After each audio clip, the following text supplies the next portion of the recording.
Last week, I, 28F, had an outpatient diagnostic procedure that required mild anesthesia in a big city hospital, 205 hours away from my home. The hospital required a driver, so my friend 30F offered to drive me, wait outside during the procedure, and drive back. She even offered to do that in one day and help me save money from lodging, since I am living off my savings while trying to figure out chronic fatigue and focus issue. I had my eyes on an afternoon performance for a while. She had not heard about it, so I asked if we could stay one night in the city and watch the performance. She said she was okay either way. I offered to pay for our tickets, and she politely refused, but I insisted.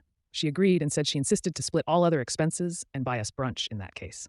So expenses were split as follows. We split hotel, parking, and gas. She even rounded up her share of those. She paid for brunch, and I paid for performance, so we paid equal amounts. All seemed fine, but the day after we came back, she told me that she was disappointed that I accepted equal split money for all other expenses without telling her we might not make it to the performance. My excuse, besides waiting for lottery, was that an acquaintance had died, and I thought there might be a chance I could attend their funeral. In that case, we would need to come back early morning the day after. Funeral was private after all, so we could stay. She said I could have been upfront about it, and in that case, she would have asked to drive back on the same day and would not have footed an expensive hotel bill and all other expenses for a trip that had nothing to do with her at such a busy time for her. I thought that since she did not care about the performance either way, she would be fine, and that was a fair arrangement, but now I'm wondering. She also said that this made her realize an overall pattern in our dynamic, me making plans for both without asking, and she cannot unnotice it now.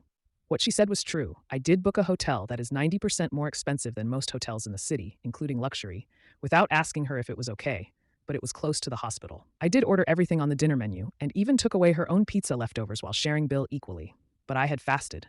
And it is true that I waited until last minute to buy tickets without letting her know that I was thinking about it, and even asked her to enter ticket lottery for an extra entry at discounted tickets, which worked. We made it to the performance. I would not have ditched my friend to go to the funeral in the city. We would just need to leave early morning for me to attend funeral back home and miss the performance.